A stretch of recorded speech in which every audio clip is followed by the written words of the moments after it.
नमस्कार। बाड़मेर के अंदर आरएस की तैयारी क्या संभव है? हालांकि कुछ समय पहले तक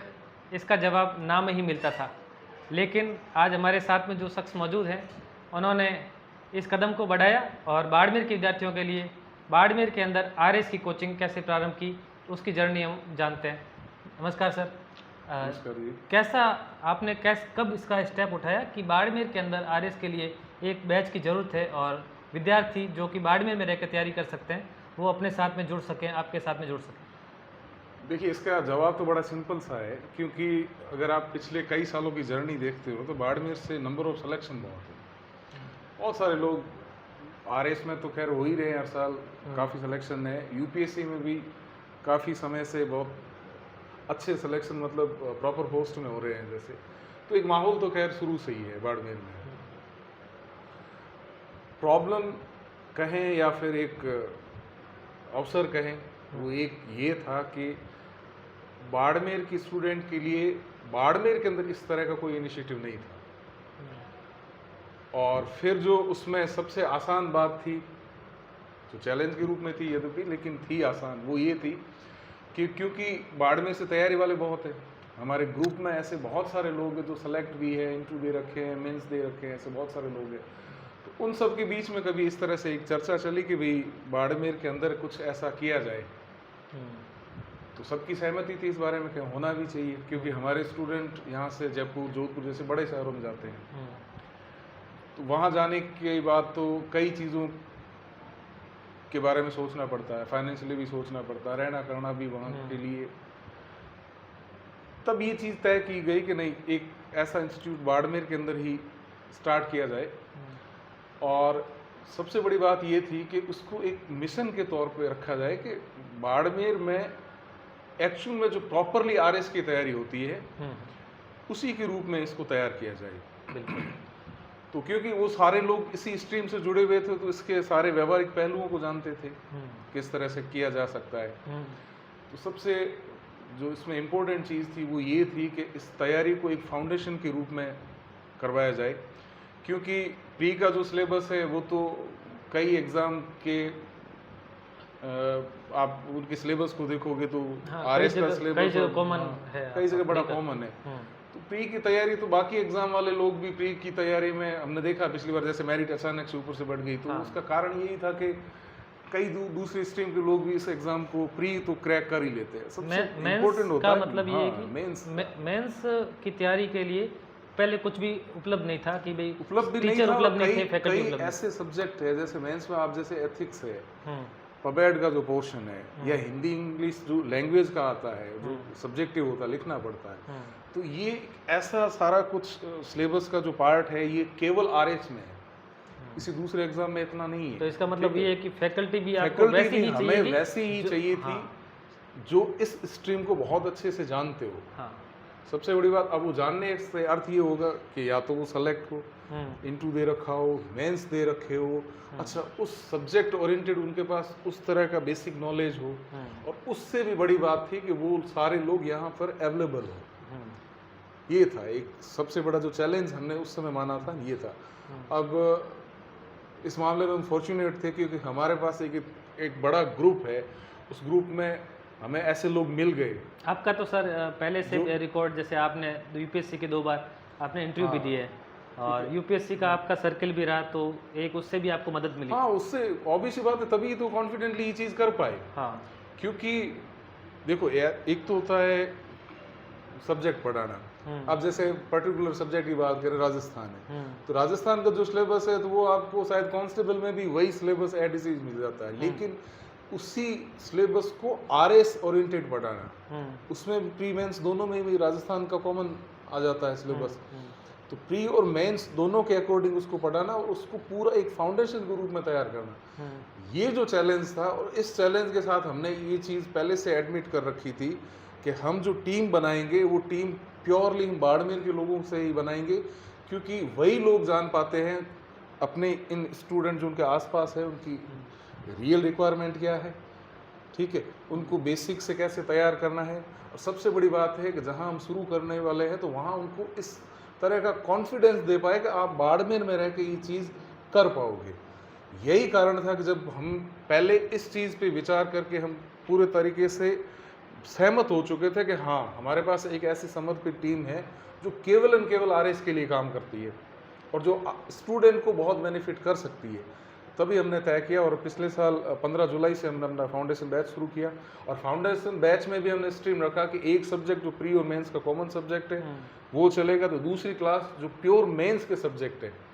उससे शुरू होगी। तो नॉर्मली जैसे हमारी 4 क्लास चलती है तो हमने 2 सब्जेक्ट जो प्योरली मेंस के हैं वो रखे और 2 सब्जेक्ट जो प्री और मेंस दोनों में काम आते हैं वो रखे। इस तरह से हमने फाउंडेशन शुरू किया और अच्छा रेस्पॉन्स आया। ये तो सर थोड़ा सा आगे की जर्नी होगी, अपन थोड़ा पीछे की बात करते हैं। जब आप अपनी टीम बना रहे थे तो टीम बनाने के दौरान आपने कहा कि आपके मित्र हैं और आपका जो सर्कल था जो आपकी आरएस की तैयारी के दौरान या यूपीएससी की तैयारी के दौरान आपको मिलते रहे और धीरे धीरे कारवां बढ़ता गया और आपने यहाँ बाड़मेर के ही जितने आपके साथी थे और जिन लोगों ने आरएस और आईएएस के अंदर बढ़िया से प्रयास कर रखा है, जिनके पास सब्जेक्ट की कमांड भी है, उन लोगों के आपने एक साथ में इकट्ठा करके जोड़ने की कोशिश की। तो ये सर अपन जब देख रहे थे कि 2004-05 के बाद से कंटिन्यूसली यूपीएससी के अंदर हर साल लगभग बाड़मेर से कोई ना कोई सिलेक्शन हो रहा था, लेकिन फिर भी यहाँ का बच्चा या फिर यहाँ पे कोई ऐसा सेटअप कभी भी इस्टेब्लिश होने का किसी ने सोचा नहीं था। तो आपने ये कब सोचा, ये आपकी थॉट प्रोसेस में कब आया कि बाड़मेर के अंदर कोचिंग इस्टेब्लिश की जाए? नहीं देखो, मैं आपको एक बात ये बताऊँ कि शायद सोचा तो बहुत सारे लोगों ने होगा पहले भी, अपने लोगों के लिए सब सोचते हैं, सोचा भी होगा। एक दिक्कत जो शायद उनके सामने आई हो वो ये थी, क्योंकि आरएस राजस्थान का सबसे बड़ा एग्ज़ाम है, इसमें छोटे मोटे 18 सब्जेक्ट हो जाते हैं, उन 18 सब्जेक्टों के लिए एक्सपर्ट लोग लाना, ये चैलेंज जब आया होगा तो शायद उन लोगों ने फिर उस तरह से वापस प्रोसेसिंग नहीं रखी हो, नहीं की हो। हमारे लिए पहला चैलेंज भी यही था कि बाड़मेर के अंदर एक तो इस तरह की टीम बनाई जाए, और वो टीम बिना बाड़मेर के लोगों के बनती नहीं, क्योंकि बाहर से कोई भी आता तो शायद उतना टाइम नहीं दे पाते, थोड़े टाइम बाद आते हो जाते हैं, सब्जेक्ट के लिए जितना भी एक फिक्सेशन होता है वो होता है, टाइम ड्यूरेशन। हमारे लिए यही सबसे बड़ी बात थी कि हम लोग यहीं के साथ में मिलके काम करेंगे, क्योंकि एक स्टूडेंट का जब तक फेथ डेवलप नहीं होगा इस स्ट्रीम के प्रति कि बाड़मेर में रह के किया जा सकता है, और वो हमने जब सोचा था तब हम सबका आकलन यही था कि ये तब होगा जब लोग यहीं के होंगे, उनको तैयारी कराने वाले उनके साथ के लोग होंगे और उसको अवेलेबल भी रहे जब उसको जरूरत होगी, तभी था। तो चैलेंज के रूप में यही था, ये था कि जैसे मैं आपको अगर प्रॉपरली एक टाइम बाउंड की बताऊँ तो मैं आपको, हमारी फर्स्ट मीटिंग हुई थी 22 जुलाई 2023 को, और हमने 22 जनवरी 2023 को, और हमने पहली क्लास रखी थी, यानी हमारा बैच शुरू हुआ था 15 जुलाई 2023 को, यानी कि लगभग 6 महीने का टाइम हमने 5 महीने का गैप बीच में गैप लिया था। और गैप किस बात के लिया था कि हम इस 5-6 महीने के टाइम के दौरान हर उस बेसिक पे काम करेंगे कि यहाँ के बच्चों में कैसे फेथ डेवलप करवा सकते हैं, किस स्ट्रीम के बच्चों को आगे लाया जाए, और साथ ही साथ वो बच्चे जो अभी इस बारे में बिल्कुल नहीं सोच पा रहे हैं, उनको शायद पता भी नहीं था इस चीज़ के लिए, उन लोगों को भी कैसे इस स्ट्रीम से जोड़ा जाए, उनकी कॉलेज की पढ़ाई के साथ साथ कैसे उनको इस तरफ एक बड़े टारगेट की तरफ उनको ले जाया जाए, ताकि उनका एक पूरा का पूरा जो टाइम है वो उसका बड़ा तरीके से यूटिलाइज किया जा सके। तो इस पे हमने कम से कम 6 महीने काम किया, और उसके साथ से आरएस के लिए जो प्रॉपरली जो रिक्वायरमेंट है, जैसे अब आरएस के लिए प्री केवल स्क्रीनिंग टेस्ट है, प्री केवल आपको मेंस के लिए क्वालिफाई करता है, आपका सिलेक्शन है वो मेंस और इंटरव्यू के नंबर बेस पे होता है, तो इसमें सबसे ज़्यादा 800 नंबर का जो मेंस है वो सबसे इम्पोर्टेंट हो जाता है। तो इसके लिए हमने फिर उस 5-6 महीने के पीरियड के दौरान तय कर लिया था कि हम लोग डेली रिटन टेस्ट लेंगे, डेली रिटन टेस्ट। ये एक नया कॉन्सेप्ट था कि मतलब डेली का डेली ये चैलेंजिंग भी बड़ा था कि जो आज आप पढ़ा रहे हो कल उसी का रिटन टेस्ट होगा, उसी दिन उनको रिजल्ट दिया जाएगा। उसी दिन रिजल्ट कैसे पॉसिबल हुआ? कि उसी दिन पॉसिबल हुआ क्योंकि कमिटमेंट था इसी बात का, सारी टीम का कमिटमेंट था कि हम आज जो पढ़ाएंगे कल उसी का पेपर बनाएंगे, वो भी पूरा मेंस के ओरिएंटेड पेपर बनाएंगे और उसका उसी दिन रिजल्ट देंगे। सबने अपनी तरफ से एक्स्ट्रा, मैंने जैसे आपको कहा था कि हमने इसको एक मिशन के तौर पे लिया था, वही कारण था कि वही हमें इतना प्रेरित करता रहा, और आज लगभग 1 साल से ऊपर का टाइम हो गया, हमारा शायद एक दिन एक दिन भी ऐसा नहीं हुआ कि जिस दिन हमने टेस्ट नहीं लिया हो। ये तो हमारा डेली रिटन टेस्ट हुआ, उसके अलावा भी हमने हर 14 दिन में इनका मेगा टेस्ट लिया। जैसे आरपीसी पूरा 3 घंटे का टेस्ट देते, जैसे डेली टेस्ट नॉर्मली जैसे हमारे क्वेश्चन की जो जैसे लेंथ है वो बन के कभी 20 मिनट का बन जाता, कभी 30 का, कभी 40 मिनट का भी बना है हमारे पेपर में। उस तरह से हमने जो पढ़ाया गया तो उसमें जो मेंस ओरिएंटेड जो काम की चीज़ें उस पर हमने क्वेश्चन बनाए थे। लेकिन हमने हर 14 दिन में हर दूसरे संडे को हमने पूरा 3 घंटे का फॉर्मेट के हिसाब से दिया पूरा, ताकि वो आरपीएससी की तैयारी के साथ मैच करे। दूसरा हम सबसे बड़ी चीज़ जो हमने उस 6 महीने के प्रोसेस में पूरा सोचा था वो ये था कि हम क्लास का एटमॉस्फेयर इस तरह से रखेंगे कि एक बच्चा फील करे कि वो आरएस की तैयारी के लिए आया है। ये हमारे लिए सबसे बड़ा चैलेंज था। ये इस बात पे मैं आना चाहूँगा कि आपने जैसे शुरुआत की कि तो आपने एक टीम बनाई, तो टीम बनाने में आपने मेहनत कर ली और आपने एक टीम का भरोसा कायम किया। चुनौती आपके सामने ये भी है कि बच्चे आप पे कैसे भरोसा करें, और बच्चे जो भी आरएस के लिए इतना मोटिवेटेड नहीं है उन लोगों को भी एक फेथ डेवलप हो कि भाई हम यहाँ पे रह के तैयारी कर सकते हैं, या फिर बच्चों के जो पेरेंट्स हैं उनका भरोसा हो कि हम बच्चों को बाहर नहीं भेजकर बाड़मेर में रखकर और अपने पास में, ताकि हम ध्यान भी दे पाएँ और बच्चे की तैयारी भी अच्छे से हो सके। उसके लिए हमने क्या मैकेनिज्म बनाया था कि जो भी बच्चा आ रहा है उसको हमने बेसिक तो बता दिया, जैसे सिलेबस ये होता है, इस एग्ज़ाम की जो देख लो कि प्री मेंस इंटू जो ये पूरा ये सिस्टम है एग्ज़ाम के लिए, फिर उसके साथ ये जो बेसिक बातें हैं वो तो हमने चलो उनको समझा दी, 5-10 मिनट में बताया। उसके बाद से हमने उनको ये बताया, सबसे पहले जो हमने उनके साथ काम किया था, जो हमारी प्लानिंग का हिस्सा था, वो ये था कि आप पहले क्लासों में आके बैठो, आप करते रहो क्लास, 5 दिन 10 दिन 15 दिन महीना भर आप क्लास में बैठे रहो। उस क्लास में बैठे रहो और हम जो टास्क आपको डेली बेसिस पे दे रहे हैं उस टास्क को आप करते जाओ। उस टास्क के बाद हम आपका आकलन करेंगे कि आपको कहाँ किस बातों की रिक्वायरमेंट है। सबसे बड़ी बात यह है कि उस बच्चे को हमने खुद पूरे तरीके से वॉच किया, पूरे तरीके से उसको, एक आप ये मान के चलो कि हमने एक ऐसा मैकेनिज्म तैयार किया था जहाँ एक टीचर पर्टिकुलर सब्जेक्ट तो पढ़ाता था, लेकिन वो 5-6 घंटे की जो क्लास चलती थी उसके बाद से एक बच्चे का कैसे ऑब्जर्वेशन किया जाता था, इसको बड़ा हमने साइंटिफिक तरीके से किया था। इसके बाद से हमारी पूरी टीम बैठ के उस पर विचार करती थी, उस पर डिस्कस होता था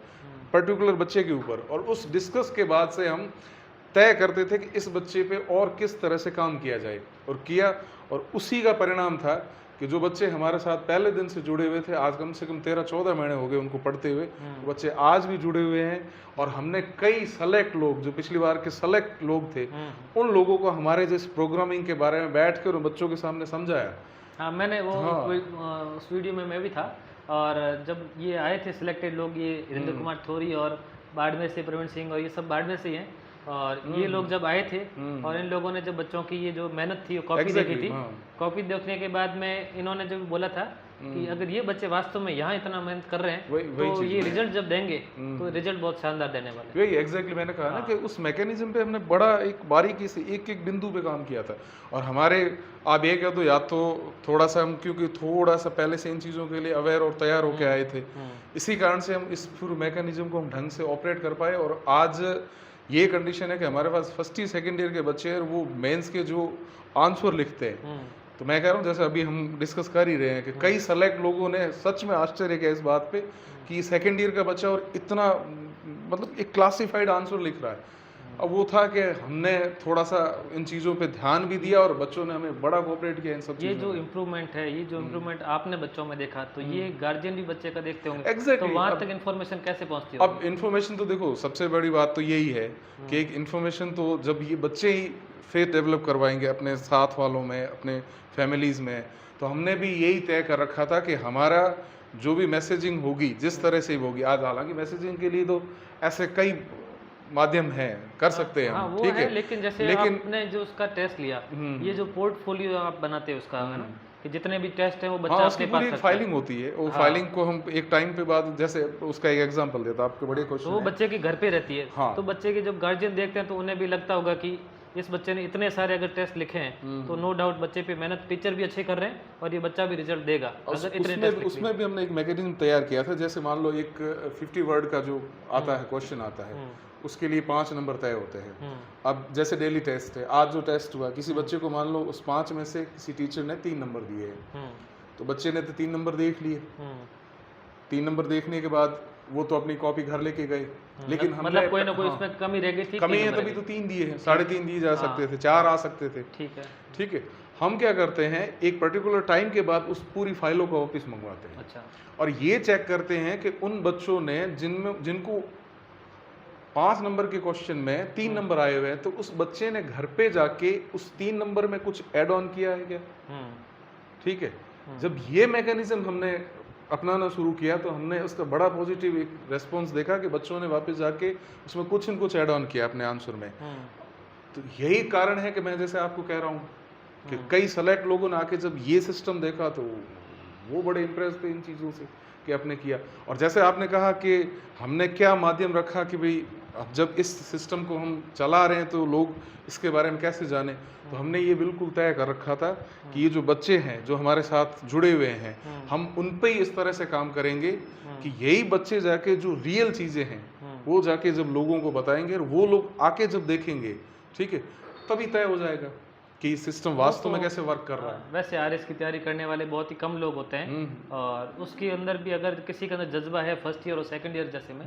और वो अगर अपनी तैयारी को स्टार्ट कर लेता है तो नो डाउट उसके ऊपर अगर इतनी मेहनत करने वाले टीचर्स अवेलेबल हों तो रिजल्ट क्यों नहीं आएगा। हाँ, रिजल्ट तो देखो, अब अगर इस तरह से वो कंटिन्यू जुड़े रहेंगे, जैसे हमारे पास तो चलो हम 18 महीने का एक बैच देते हैं, ठीक है, अब उसके बाद से वैकेंसी कब आती, किस तरह से, अगर वो टाइम बाउंड तरीके से चीज़ों को करते गए तो डेफिनेटली जिस तरह से वो अभी कर रहे हैं, ठीक है, तो रिजल्ट आना कोई अपने आप में कोई कहते हैं ना एक फिर कोई बहुत ज़्यादा मेहनत का काम नहीं रह पाता है। अगर इस तरह से कंटिन्यू जो एग्ज़ाम की रिक्वायरमेंट है, ठीक है, उस पे अगर वो फोकस होके चलते रहे तो रिजल्ट डेफिनेटली आते हैं। अभी जो आरएस 2024 के लिए अगर कोई जुड़ना चाहता है तो उसके लिए क्या प्रोग्राम अभी स्टार्ट? अभी हमारे प्री का बैच चल रहा है, अभी हमने 12 तारीख को प्री का बैच अनाउंस किया है, तो उसमें लोग जुड़ रहे हैं, और अभी जैसे कि फॉर्म अभी भरने बाकी है, ठीक है, 19 तारीख से स्टार्ट भी हो रहे हैं, और क्योंकि फैब में एग्ज़ाम है तो थोड़ा सा इस बार आरपीसी ने थोड़ा सा गैप दिया, मतलब इतना लंबा गैप कभी नहीं दिया, हालांकि कोई बहुत ज़्यादा भी गैप भी नहीं है, 5 महीने का टाइम भी बहुत जल्दी निकल जाता है। वही है, लोग आ रहे हैं, प्री का हमने अलग से प्री ओरिएंटेड बैच चला रखा है, ठीक है, उसमें लोग जुड़ रहे हैं, वो भी बैच कंटिन्यू हमारा चल रहा है। बाकी फाउंडेशन जो कि हम एक ड्रीम प्रोजेक्ट के तौर पे लाए थे, वो हमारा चल रहा है, कंटिन्यू चल रहा है। ठीक है सर, तो आज की आपने बातचीत में सुना कि बाड़मेर के अंदर आरएस की तैयारी के लिए बेहतरीन अवसर है जो माइलस्टोन एकेडमी द्वारा दिया जा रहा है, और अगर कोई भी पेरेंट्स भी अगर देखना चाहते हैं तो माइलस्टोन एकेडमी के अंदर आके और आप देख सकते हैं कि यहाँ के बच्चे हैं कितने एडवांस हैं और किस लेवल पे वो तैयारी कर रहे हैं। धन्यवाद।